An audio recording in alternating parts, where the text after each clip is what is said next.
Hello friends. तो आज के हम वीडियो में जो हमने कल वीडियो में जो क्वेश्चन किए थे उससे आगे वाले करते हैं। तो आज का फर्स्ट क्वेश्चन है, a pregnant woman arrive at the emergency department with abruptio placentae at 34 weeks gestation, she at risk for which of the following blood dyscrasias. एक लेडी है जो कि इमरजेंसी डिपार्टमेंट में आई है अब्रप्टियो प्लेसेंटे के साथ और 34 वीक जो है उसका गेस्टेशनल वीक है। तो वो कौन से ब्लड कॉम्प्लिकेशन के रिस्क में है ये हमें बताना है। फर्स्ट ऑप्शन है थ्रोम्बोसाइटोपिनिया, सेकंड है आइडियोपैथिक थ्रोम्बोसाइटोपिनिक पर्पुरा या आईटीपी, सी है डिसेमिनेटेड इंट्रावेस्कुलर कोआगुलेशन डीआईसी, और फोर्थ है heparin associated thrombosis and thrombocytopenia head. तो जो इसका फर्स्ट ऑप्शन है थ्रोम्बोसाइटोपिनिया, ये नहीं हो सकता क्योंकि थ्रोम्बोसाइटोपिनिया का मतलब हमें पता है कि प्लेटलेट काउंट जो है वो कम हो जाना होता है। तो अब्रप्टियो प्लेसेंटे में ऐसा कुछ नहीं होता है, इसमें कोई प्लेटलेट काउंट कम नहीं होता है, तो ये तो नहीं हो सकता। सेकंड है आइडियोपैथिक थ्रोम्बोसाइटोपिनिक पर्पुरा, इसका तो जो कॉज है वही अननोन है, इसका कोई नोन कॉज है ही नहीं कि ये क्यों होता है। लेकिन हमें यहाँ पर एक नोन कॉज हमें तो पता है कि अब्रप्टियो प्लेसेंटे हुआ है उसको, तो उसको फर्दर कॉम्प्लिकेशन क्या हो सकता है। तो आइडियोपैथिक थ्रोम्बोसाइटिक पर्पुरा नहीं हो सकता क्योंकि ये भी इन हाउ मतलब कैसे भी करके इसमें भी आपके प्लेटलेट्स ही कम हो रहे हैं, क्योंकि ये भी थ्रोम्बोसाइटोपिनिया ही है।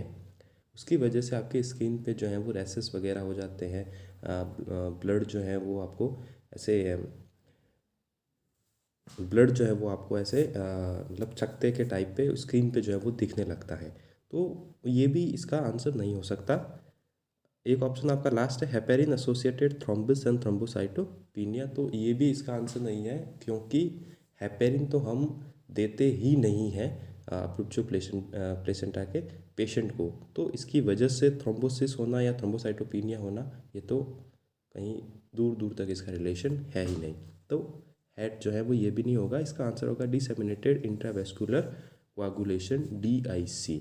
इसके अलावा भी अब्रप्टियो प्लेसेंटा में सेप्टिक शॉक हो सकता है और हाइपोवोलीमिया हो सकता है क्योंकि ब्लीडिंग हो गई तो उसकी वजह से, या फिर इसमें जो मदर की हैं वो डेथ भी हो सकती है हेमरेज की वजह से, और अगर हम इसमें फीटस की अगर डेथ होती है तो वो हाइपोक्सिया की वजह से हो सकती है। अब्रप्टियो प्लेसेंटा जो है वो प्री मेच्योर सेपरेशन है प्लेसेंटा का 34 वीक से पहले और 28 वीक के बाद, 28 वीक के बाद और 34 वीक तक में ये आपके सॉरी जो प्लेसेंटा सेपरेशन है उससे पहले एक्सपल्सन से पहले जो है वो ब्लीडिंग होती है, उसको हम बोलते हैं अब्रप्टियो प्लेसेंटे। ठीक है, मेन इसका कॉज जो है वो PIH है, that is pregnancy induce hypertension, ये इसका मेन कॉज है। उसके अलावा फॉलिक एसिड डेफिशिएंसी की वजह से भी हो सकता है, अगर कोई ट्रॉमा हो तो उसकी वजह से भी ये कंडीशन हो सकती है। दो तरह की ये कंडीशन होती है, दो टाइप का मतलब ये होता है रिलीव और कंसील। रिलीव जैसे इसके नाम से ही पता चल रहा है, रिलीव यानी कि ब्लीडिंग इसमें रिलीव हो जाती है थ्रू दी वजाइना, और कंसील का मतलब होता है छिपा हुआ। तो इसमें जो ब्लीडिंग होती है कंसील में वो आपके बाहर की तरफ थ्रू दी वजाइना जो है वो प्रेजेंट बाहर नहीं होती है, तो वो अंदर ही रह जाती है। और कभी कभी ये ब्लीडिंग जो है वो मायोमेट्रियम के पीछे ही आपके छिप जाती है, तो उस कंडीशन को हम कोवुलरी यूट्रस भी बोलते हैं। ठीक है, और नेक्स्ट क्वेश्चन है आपका, 16-year-old patient involved in a motor vehicle accident arrive in emergency unconscious and severely hypotensive. He is suspected to have several fractures of his pelvis and legs. Which of the following parenteral fluid is the best choice for his current condition? एक patient है जो कि motor vehicle accident का है, 16 साल का है, और मोटर व्हीकल एक्सीडेंट हुआ है, उसका इमरजेंसी में लाया गया है, वो अनकॉन्शियस है। ठीक है, उसका BP भी कम है, और हो सकता है कि उसके जो पेल्विस और लेग्स हैं वहाँ पे बहुत सारे फ्रैक्चर्स हो। तो इनमें से कौन सा, इन चार फ्लूइड में से कौन सा फ्लूइड जो है पेरेंटल फ्लूइड वो बेस्ट चॉइस होगा उसकी करंट कंडीशन के लिए? तो फर्स्ट है फ्रेश फ्रोजन प्लाज्मा, सेकंड है 0.9% सोडियम क्लोराइड, सी है लैक्टेड रिंगर सोल्यूशन, और डी है रेड ब्लड सेल्स। तो इसका जो आंसर है वो है आपका रेड ब्लड सेल्स। क्यों?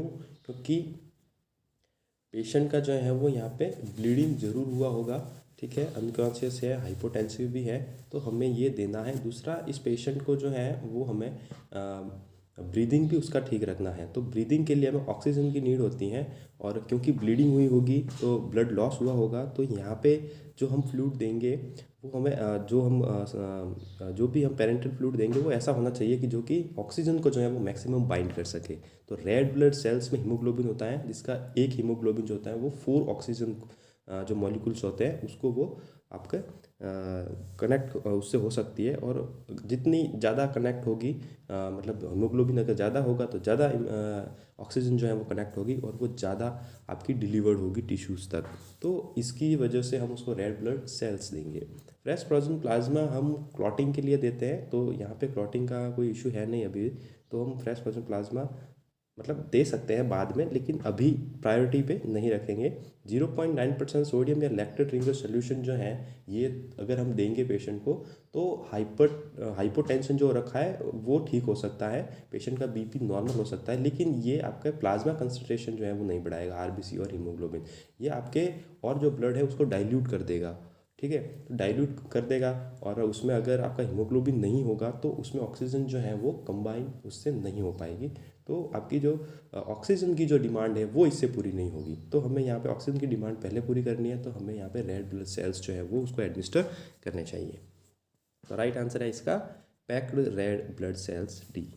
नेक्स्ट है corticosteroids are potent suppressors of the body inflammatory response, which of the following condition और action do they suppress. Corticosteroid जो होते हैं वो बॉडी के इम्यून रिस्पॉन्स को जो है, इन्फ्लामेटरी रिस्पॉन्स को जो है वो सप्रेस करते हैं। तो कौन सी कंडीशन या एक्शन को वो सप्रेस करते हैं जिसकी वजह से इन्फ्लामेटरी रिस्पॉन्स जो है वो कम हो जाता है। तो इन्फ्लामेटरी रिस्पॉन्स कब होता है, जब हमारी जो न्यूट्रोफिल्स, डब्ल्यूबीसी, ये जो सेल्स होती है, ईसिनोफिल्स, ये जाके वहाँ पे एक्ट करती है, तब वहाँ पे इन्फ्लामेटरी रिस्पॉन्स होता है। तो ये पार्ट किसके हैं, ये सारे इम्यून सिस्टम के हमारे पार्ट्स हैं। तो अगर हम इम्यून सिस्टम को सप्रेस कर दे तो ईसिनोफिल्स, न्यूट्रोफिल्स जो भी हैं वो वहाँ पे जाके इन्फ्लामेटरी प्रोसेस को स्टार्ट नहीं कर पाएगी। तो ये इम्यून रिस्पॉन्स को कॉर्टिकोस्टेरॉइड जो है वो सप्रेस कर देते हैं। तो इसका जो राइट आंसर होगा वो होगा आपका C, that is immune response. Corticosteroids जो होते हैं वो एक तरह के स्टेरॉइड्स हैं, और इसकी अगर प्रोलॉन्ग थेरेपी अगर हम दें किसी को, किसी भी पेशेंट को, तो क्यूसेंट सिंड्रोम होने के चांसेस हैं, क्योंकि क्यूसेंट सिंड्रोम में भी कॉर्टिजोल जो आपका एड्रिनल ग्लैंड से जो आपके मेन ग्लूकोकॉर्टिकॉइड्स होते हैं वहाँ का कॉर्टिजोल है, तो अगर उसका लेवल अगर बॉडी में बढ़ जाए तो वो फिर आपको क्यूसेंट सिंड्रोम कर सकता है। पेन रिसेप्टर और न्यूरल ट्रांसमिशन से आपका कॉर्टिकोस्टेरॉइड्स का डायरेक्ट लिंक नहीं है। नेक्स्ट क्वेश्चन है a patient infected with human immunodeficiency virus HIV begins zidovudine therapy, which of the following statement best describe the drug action. एक पेशेंट है HIV का, उसको जीरोवुडिन थेरेपी चल रही है, तो इनमें से कौन सा स्टेटमेंट जो है वो ड्रग के एक्शन को डिस्क्राइब करता है, मतलब हमें मैकेनिज्म ऑफ ड्रग बतानी है कि जीरोवुडिन जो है वो कैसे काम करती है।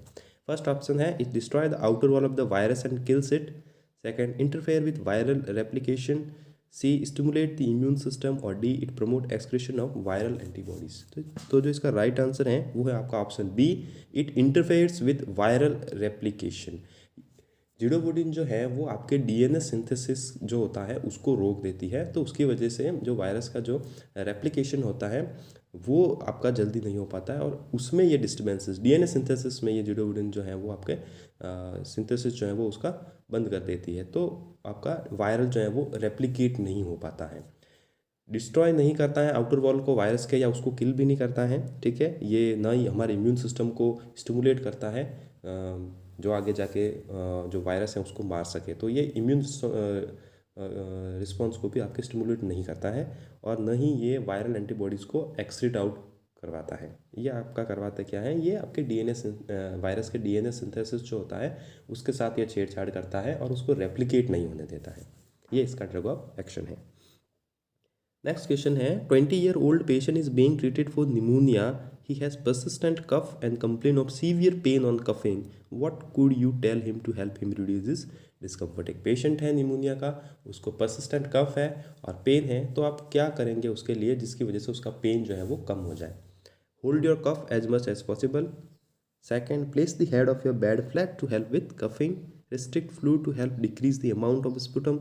और D splint your chest wall with a pillow for comfort. तो इसका राइट आंसर है वो है option D, splint your chest wall with pillow for comfort. आपको जो है जो चेस्ट वॉल है उसको स्प्लिंट करना है पिलो से, ताकि, और या फिर हम इसको अफेक्टेड साइड पोजीशन भी दे सकते हैं, उससे आपका पेन जो है वो इसका कम हो जाएगा। फ्लूइड जो है वो हमें रिस्ट्रिक्ट नहीं करना है, हमें बल्कि ज़्यादा देना है, क्योंकि उससे आपका स्पुटम जो है वो थिन होगा और एक्सक्रीट आउट होने में उसको आसानी होगी। Place the head of your bed flat to help with coughing. नहीं, उसको फ्लैट नहीं करना है, अगर हम फ्लैट करेंगे तो आपका कफ और ज़्यादा होगा, उसको थोड़ा उठा के रखना है ताकि आपका वेनस रिटर्न भी थोड़ा कम हो और ब्रीदिंग में भी उसको आसानी हो। और कफ को रोकना नहीं है, अगर हम रोकेंगे तो और ज़्यादा ही पेन होगा उसको। पेन में आपका पेन जो है वो उसको ज़्यादा होगा, ना कि उसका कम होगा कफिंग को रोकने से। उल्टा हम इस पेशेंट को, जो निमोनिया के पेशेंट होते हैं, उनको हम कफिंग एक्सरसाइज भी करवाते हैं, उसके कफ को रोकना नहीं है। निमोनिया क्या है? ये आपका इन्फ्लामेशन है आपके लंग पैरेंकाइमा का, जो कि बैक्टीरिया या वायरल से भी हो सकता है। मेन कॉज इसका बैक्टीरिया है। अगर हम अडल्ट्स में देखें कि इनका मेन कॉज क्या है, तो वो है आपका स्ट्रेप्टोकोकस निमोनिया, इसका मोस्ट कॉमन कॉज होता है। और बच्चों में एच इन्फ्लुएंजाe वो इसका मोस्ट कॉमन कॉज है इन बैक्टीरिया, ठीक है, बैक्टीरिया में। उसके अलावा आपने पढ़ा होगा कि ये कम्युनिटी एक्वायर्ड भी होता है निमोनिया, और हॉस्पिटल एक्वायर्ड, या फिर वेंटिलेटर एसोसिएटेड निमोनिया। तो बहुत तरह के हैं, केमिकल निमोनिया, लोब्यूलर निमोनिया, इसके टाइप्स है। तो वो आप अगर पूरा पढ़ेंगे निमोनिया तो आपको समझ में आएगा। नेक्स्ट क्वेश्चन है आपका, 19-year-old patient comes to emergency with acute asthma. His respiratory rate is 44 breaths per minute and he appears to be in acute respiratory distress. Which of the following action could you take? First, एक patient है acute asthma का, emergency में आया है और उसके respiratory rate जो है वो 44 है, वो एक्यूट रेस्पिरेटरी डिस्ट्रेस में की कंडीशन में हमें लग रहा है कि शायद वो उसमें है। Which of the following action could you take first? तो इनमें से कौन सा एक्शन जो है वो आप सबसे पहले लेंगे? फर्स्ट है, take a full medical history, give a bronchodilator by nebulizer, apply a cardiac monitor to the patient और provide emotional support for the patient. तो इसका जो राइट आंसर है वो है give a bronchodilator by nebulizer. उसको bronchodilator देने हैं ताकि उसकी ब्रोंकस जो है वो डायलेट हो और वो ब्रीदिंग जो है वो आसानी से ले पाए। मेडिकल हिस्ट्री उसकी इम्पोर्टेंट है, हमें लेनी है, और इमोशनल सपोर्ट भी उसको देना है, लेकिन यहाँ पे प्रायोरिटी बेसिस पे हमें जो है वो उसको पहले निबुलाइज करवाना है ब्रोंकोडायलेटर से, ताकि उसका जो ब्रीदिंग है वो नॉर्मल आए और उसका जो एक्यूट अटैक जो उसको अस्थमा का आया है वो आपका जो है वो कम हो सके। अस्थमा भी आपका एक क्रॉनिक इन्फ्लामेटरी डिजीज़ है एयरवे की, ठीक है, नॉन प्रोग्रेसिव है। ये मतलब वापस रिवर्सिबल है, ये ठीक हो सकती है। बहुत सारे इसके ट्रिगर फैक्टर्स होते हैं जिनकी वजह से अस्थमा का अटैक जो है वो आ सकता है, जैसे कि स्मोक है, स्मोकिंग की वजह से, या फिर कोई वेदर चेंजेस हो तो उसकी वजह से, कुछ ड्रग्स हैं जैसे बीटा ब्लॉकर्स हैं। तो अगर हम बीटा ब्लॉकर्स देंगे तो वो क्या करेगी, आपकी ब्रोंकोस जो है वो कंस्ट्रिक्ट कर देगी, तो कंस्ट्रिक्ट कर देगी तो उसकी वजह से भी आपको जो है वो अस्थमा का अटैक हो सकता है। नेक्स्ट है, a firefighter who was involved in extinguishing house fire is being treated for smoke inhalation. He developed severe hypoxia 48 hours after the incident, requiring intubation and mechanical ventilation. Which of the following condition has he most likely develop? एक fire fighter है जो कि एक घर में आग लगी थी, वहाँ पे लोगों को बचाने के लिए कूदा वहाँ, और उसको क्या है वो स्मोक इन्हालेशन हुआ, वहाँ पर जो धुआं था वो उसके अंदर चला गया। तो 48 आवर्स के बाद उसको क्या हो रहा है, उसको हाइपोक्सिया डेवलप हो गया, ठीक है, और इतना हो गया कि उसको अब इंटूबेट करना पड़ रहा है, मैकेनिकल वेंटिलेशन पे लिया जा रहा है। तो क्या कंडीशन है कि उसको जो है वो हमें मैकेनिकल वेंटिलेशन पे हम ले रहे हैं, मतलब क्या कंडीशन उसमें डेवलप हो गई है ऐसी? तो जो इसका ऑप्शन है वो है आपके acute respiratory distress syndrome, that is ERDS, B atelectasis, C bronchitis और डी निमोनिया। इसका जो राइट आंसर है वो है आपका एक्यूट रेस्पिरेटरी डिस्ट्रेस सिंड्रोम। उसको एक्यूट रेस्पिरेटरी डिस्ट्रेस सिंड्रोम हुआ है क्योंकि स्मोक इन्हालेशन से हो सकता है उसकी जो एल्वियोलर वॉल है, डिफ्यूज एल्वियोलर वॉल है, वो डैमेज हो गई है, तो उसकी वजह से उसको इंटूबेट करना पड़ रहा है। एटेलेक्सिस का मतलब है कि आपकी एल्वियोलाई जो है वो पूरी तरीके से इन्फ्लेट नहीं हो पाती हैं, तो इसका स्मोक इन्हालेशन से यहाँ पे लिंक नहीं है। ब्रोंकाइटिस आपका इन्फेक्शन है आपके ब्रोंकस का, और निमोनिया आपको पता ही है क्या है, ये आपका लंग पैरेन्काइमा जो लेयर होती है उसका इन्फ्लामेशन होता है। 38 है which of the following measures best determine that a patient who had a pneumothorax no longer needs a chest tube. एक पेशेंट है न्यूमोथोरैक्स का, तो इन चारों ऑप्शन में से वो कौन सा ऑप्शन है जो कि आपको बताता है कि पेशेंट को अब जो चेस्ट ट्यूब लगी हुई है वो अब लगाने की नीड नहीं है, उसको हम रिमूव कर सकते हैं, ये पूछ रहा है। आपका ऑप्शन है you see a lot of drainage from the chest tube, B arterial blood gas levels are normal, C chest x ray continue to show the lungs is 35% deflated, और D the water seal chamber doesn't fluctuate when no suction is applied. तो जो इसका right answer है वो है आपका the water seal chamber doesn't fluctuate. अगर water seal chamber fluctuate नहीं हो रहा है तो वो डिटरमाइन करता है कि अब न्यूमोथोरैक्स में पेशेंट को चेस्ट ट्यूब जो लगी हुई है वो हम हटा सकते हैं। लॉट ऑफ ड्रेनेज अगर चेस्ट ट्यूब से आ रहा है तो इसका मतलब ये नहीं है, आ रहा है तो इसका मतलब कंडीशन जो है वो ठीक नहीं है, अभी भी उसको नीड है कि हमें उसको चेस्ट ट्यूब लगा के रखनी है। आर्टीरियल ब्लड गैस लेवल हो सकता है अगर न्यूमोथोरैक्स कंडीशंस में डेवलप हो फिर भी नॉर्मल आ सकती हैं, ठीक है। और वो ये डिटरमाइन नहीं करता है कि नॉर्मल गैस जो लेवल हैं अगर आईबीजी में, तो वो ये डिटरमाइन नहीं करते हैं कि आपका जो न्यूमोथोरैक्स के लिए चेस्ट ट्यूब जो है वो हम हटा सकते हैं। उसके लिए हमें फ्लक्चुएशन उसमें नहीं होना चाहिए। The chest x ray continue to show the lung is 35% deflated. अगर 35% लंग डिफ्लेटेड है तो हमें चेस्ट ट्यूब लगा के रखनी है, क्योंकि अभी भी न्यूमोथोरैक्स उसमें है, पूरी तरीके से ठीक नहीं हुआ है। नेक्स्ट है which of the following nursing intervention should you use to prevent foot drop and contractures in a patient recovering from a subdural hematoma. एक पेशेंट है सबड्यूरल हेमाटोमा का, तो उसमें हम फुट ड्रॉप और कॉन्ट्रैक्चर्स को प्रिवेंट करने के लिए क्या नर्सिंग इंटरवेंशन करेंगे। नर्सिंग इंटरवेंशन, इस पर ध्यान देना, nursing intervention. High top sneakers, low dose heparin therapy, physical therapy, consultation, sequential compressive device. ये जो इसमें जो राइट आंसर है वो है आपका high top sneakers. High top sneakers पहनने से आपकी जो है वो फुट ड्रॉप जो है वो प्रिवेंट होती है। लो डोज हेपेरिन हम नहीं देते हैं आमतौर पर कॉन्ट्रैक्चर्स और फुट ड्रॉप को प्रिवेंट करने के लिए, ठीक है। कंप्रेसिव डिवाइस भी हम यूज़ कर सकते हैं, लेकिन नर्सिंग इंटरवेंशन में हम उससे पहले हम टॉप जो हाई टॉप स्निकर्स हैं वो हम यूज़ कर सकते हैं, जो कि हम इंडिपेंडेंटली कर सकते हैं। जबकि ये कंप्रेसिव डिवाइस या फिजिकल थेरेपीज कंसल्टेशन, इसके लिए डॉक्टर्स की जो है वो परमिशन की हमें नीड होती है। हाई टॉप स्निकर्स के हम इंडिपेंडेंटली कर सकते हैं। नेक्स्ट है which of the following sign of increase intracranial pressure would appear first after head trauma. Head trauma के बाद कौन से साइन एंड सिम्टम्स सबसे पहले अपीयर होंगे जिससे हमें पता चलेगा कि पेशेंट का जो है वो आईसीपी इंक्रीज है। मतलब ये पूछ रहा है कि आईसीपी का अर्लीस्ट साइन क्या है। तो आपका फर्स्ट है bradycardia, second large amount of very dilute urine, restlessness and confusion and widened pulse pressure. तो जो आपका राइट आंसर है वो होता है जो कॉन्शियस लेवल है पेशेंट का वो गड़बड़ा जाता है जब भी आईसीपी इंक्रीज होता है। तो इसका राइट आंसर आपका रेस्टलेसनेस एंड कन्फ्यूजन है। ब्रेडिकार्डिया आपका लेट साइन है। नेक्स्ट है when giving intravenous phenytoin which of the following method should you use. अगर हम इंट्रावेनस फेनेटॉइन दे रहे हैं तो हमें कौन सा मेथड यूज़ करना चाहिए। फर्स्ट है use an inline filter, with hold other anti convergent, mix the drug with saline solution only, और flush the IV catheter with dextrose solution. तो जो इसका राइट आंसर है वो है mix the drug with saline solution only.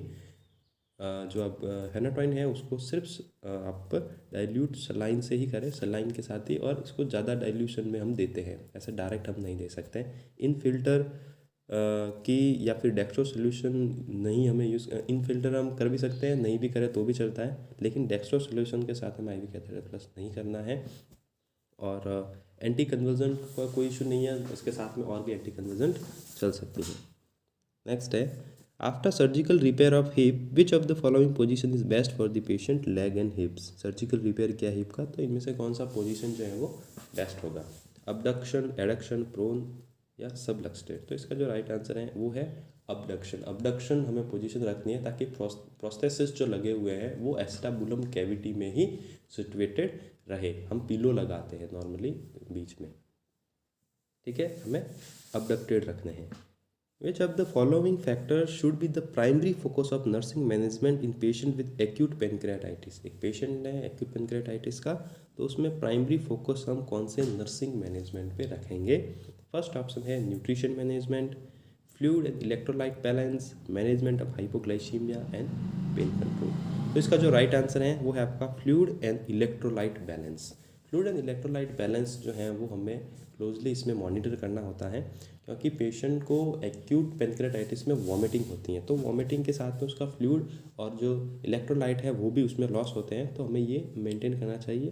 Pen and nutrition भी important है, लेकिन यहाँ पे प्रायोरिटी जो है वो हम इलेक्ट्रोलाइट और फ्लूइड को जो है वो हमें मेंटेन करने की हम रखेंगे, क्योंकि इलेक्ट्रोलाइट लॉस होने से आपके एरिदमिया वगैरह भी, कार्डियक एरिदमिया वगैरह भी हो सकता है।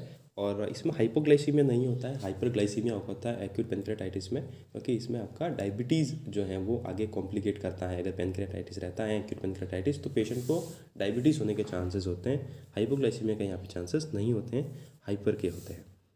नेक्स्ट है, after a liver biopsy place the patient in which of the following position. Patient का लीवर बायोप्सी हुआ है तो हम उसे कौन से पोजीशन में रखेंगे? फर्स्ट है left side line with the bed flat, right side line with bed flat, left side line with the bed in semi Fowler's position और right side line with the bed in semi Fowler's position. तो हमें उस patient को ऐसी position देनी है ताकि उसको जो है वो ब्लीडिंग ना हो। तो हमें, क्योंकि हमारा लीवर राइट साइड में है, तो हमें राइट साइड की तरफ उसको पोजीशन देनी है और हेड का जो बेड है वो फ्लैट रखना है, क्योंकि उससे जो आपका कंप्रेशन है, जहाँ जिस भी साइड से हमने बायोप्सी ली है वहाँ पे जो है वो कंप्रेशन बना रहेगा और उससे आपकी ब्लीडिंग के चांसेस जो है वो कम हो जाएंगे। नेक्स्ट है, which of the following potentially serious complication could occur with therapy for hypothyroidism. Hypothyroidism की जो थेरेपी अगर हम कर रहे हैं तो कौन सा सीरियस कॉम्प्लिकेशन हो सकता है? फर्स्ट है acute haemolytic reaction, angina, cardiac arrhythmia, retinopathy और थ्रोम्बोसाइटोपेनिया। तो आपका एक्यूट हिमोलाइटिक रिएक्शंस आपके कब होते हैं? जब आप ब्लड ट्रांसफ्यूजन वगैरह करते हैं तब होते हैं। एंजाइना, कार्डियक रिदमिया इससे हो सकता है, क्योंकि आपकी थायराइड ग्लैंड जो है उससे आपका जो है वो कार्डियक फंक्शन भी अफेक्ट होते हैं। जैसे कि आपका थायराइड ग्लैंड जो है वो आपके मेटाबॉलिज्म के लिए रिस्पॉन्सिबल होती हैं, तो जब भी मेटाबॉलिज्म होता है तो आपकी हार्ट रेट पे आपका फ़र्क पड़ता है। दूसरा, थायराइड ग्लैंड जो है वो एपिनेफ्रिन और नॉन एपिनेफ्रिन के लेवल को भी बढ़ाती है, तो और एपिनेफ्रिन और नॉन एपिनेफ्रिन जो है वो आपके हार्ट रेट पर भी, आपके हार्ट पे भी उसका फंक्शन होता है, तो उसकी वजह से एंजाइना और एरिथमिया हो सकते हैं। तो इसका राइट आंसर जो है वो बी है। रेटिनोपैथी जो है वो आपका डायबिटीज़ मेलाइटस का जो है वो कॉम्प्लिकेशन है, और थ्रोम्बोसाइटोपिनिया प्लेटलेट डिक्रीज होना है, जो कि आमतौर पर हमें थायरॉयडिज्म से ये रिलेटेड नहीं होता है। नेक्स्ट है, adequate fluid replacement and vasopressin replacement are objective of therapy for which of the following disease process. ये कह रहा है कि एडुकेट फ्लूइड रिप्लेसमेंट और वेसोप्रेशन हम कौन सी डिजीज कंडीशन में हम देते हैं? फर्स्ट है diabetes mellitus, second diabetes insipidus, diabetes ketoacidosis और syndrome of inappropriate anti diuretic hormone secretion. तो जो इसका राइट आंसर है वो है आपका डायबिटीज़ इंसिपिडस, क्योंकि इसमें आपका एंटी डायूरेटिक हार्मोन जो है वो आपका सीक्रेट नहीं होता है, तो उसकी वजह से आपका फ्लूइड जो है वो ज़्यादा मात्रा में बाहर चला जाता है, तो उसकी वजह से हमें फ्लूइड जो है वो बॉडी में मेंटेन करना होता है। और वेसोप्रेसिन जो है वो एंटी डायूरेटिक हार्मोन के बराबर में जो है वो काम करता है, ये एंटी डायूरेटिक हार्मोन ही है। डायबिटिक मेलाइटस जो है वो इसका आंसर नहीं है, क्योंकि डायबिटिक मेलाइटस में आपका ब्लड शुगर लेवल जो है वो बढ़ जाता है। ठीक है, डायबिटिक कीटोएसिडोसिस में भी सीवियरली इंसुलिन डेफिशिएंसी की वजह से आपका ब्लड शुगर लेवल बढ़ जाता है। और इनअप्रोप्रिएट एंटी डायूरेटिक हार्मोन यानी कि SIADH में आपका फ्लूइड जो है वो ज़्यादा रिटेन हो जाता है, क्योंकि इसमें एंटी डायूरेटिक हार्मोन ज़्यादा सीक्रेट होता है, तो ज़्यादा सीक्रेट होता है तो वो फ्लूइड को भी ज़्यादा रिटेन कर लेता है। तो इसमें हम और ज़्यादा उसको फ्लूइड और मैनेज करके वेसोप्रेशन देके और ज़्यादा फ्लूइड हम अंदर नहीं रखना चाहेंगे, इसमें तो हम बाहर करना चाहेंगे। तो इसका राइट आंसर है वो है आपका डायबिटीज इंसिपिडस, क्योंकि उसमें एंटी डायूरेटिक हार्मोन जो है वो आपका कम सीक्रेट होता है और फ्लूइड आपका बॉडी के अंदर नहीं रह पाता है, और वो आपका जो है वो बाहर की तरफ जो है वो चला जाता है। एंटी डायूरेटिक हार्मोन है, आप ये समझें, क्योंकि जब भी हम किसी पेशेंट को हमें यूरिन आउटपुट बढ़ाना होता है तो हम डायूरेटिक्स देते हैं, मतलब डायूरेटिक देने से आपका फ्लूइड लॉस होता है, वाटर बाहर आता है, तो एंटी डायूरेटिक देंगे मतलब उसका उल्टा फंक्शन होगा, यानी कि अब फ्लूइड बाहर नहीं आएगा। तो हमारे शरीर का जो नेचुरल एंटी डायूरेटिक है, एंटी डायूरेटिक हार्मोन है, वो डायबिटिक इंसिपिडेस में कम होता है या नहीं होता है, तो उसकी वजह से फ्लूइड रुकता ही नहीं है, फिर वो बाहर चला जाएगा। तो उसको वापस अंदर रखने के लिए फ्लूइड तो बॉडी में चाहिए, तो फ्लूइड को अंदर रिस्टोर करने के लिए हमें जो है वो बाहर से वैसोप्रेशन देना होता है।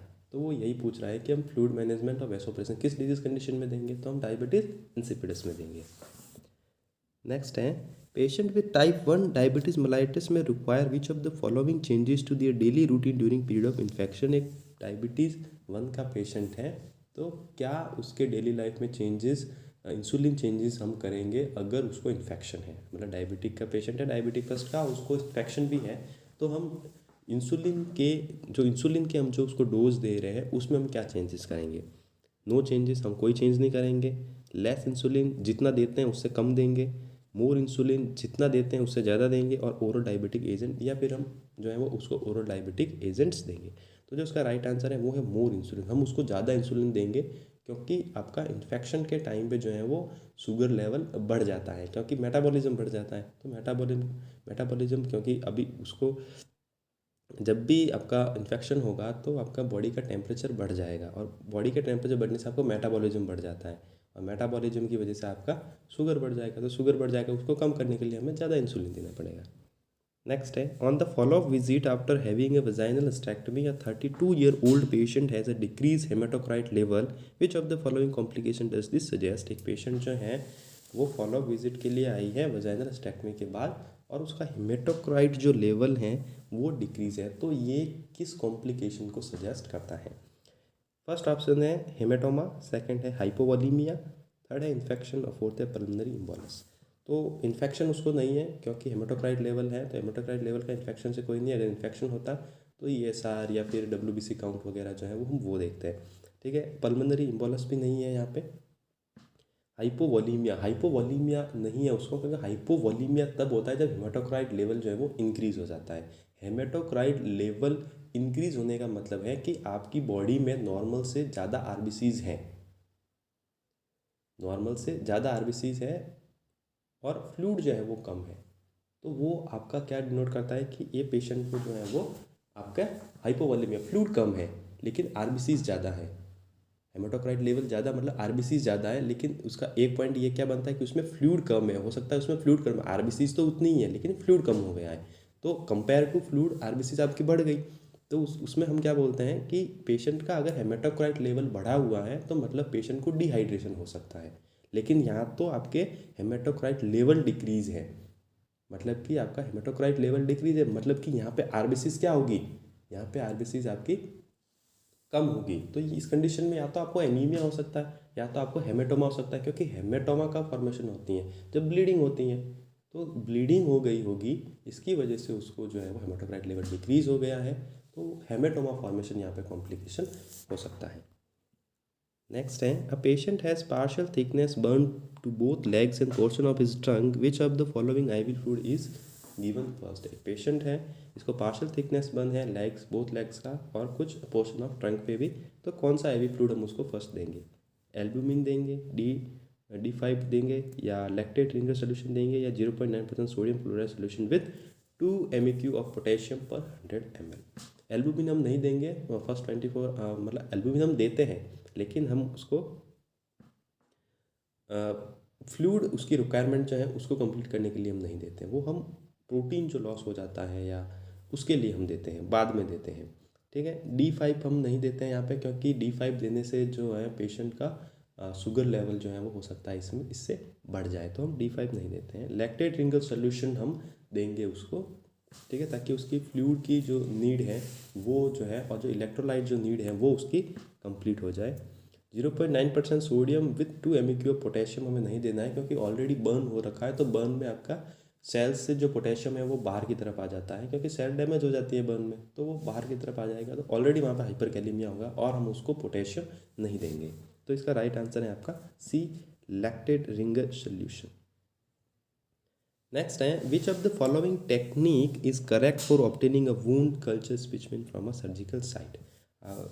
एक वूंड कल्चर हमें सैंपल लेना है सर्जिकल साइट से, तो हम कैसे लेंगे वो बताना है। फर्स्ट है, thoroughly irrigate the wound before collecting specimen, use a sterile swab and wipe the crusty area around the outside of the wound. और C, gently roll a sterile swab from the center of wound outward to collect drainage। और D, use a sterile swab to collect drainage from the dressing। तो जो इसका right answer है वो है आपका सी, gently roll a sterile swab from the center of the wound outward to collect drainage। क्योंकि अगर हम बाहर से लेके आउटर टू इनर करेंगे तो वहाँ पे इन्फेक्शन के चांसेस, माइक्रो ऑर्गेनिज्म के चांसेस जो है वो ज़्यादा होंगे और वो वुंड को कंटामिनेट भी कर सकता है। तो जो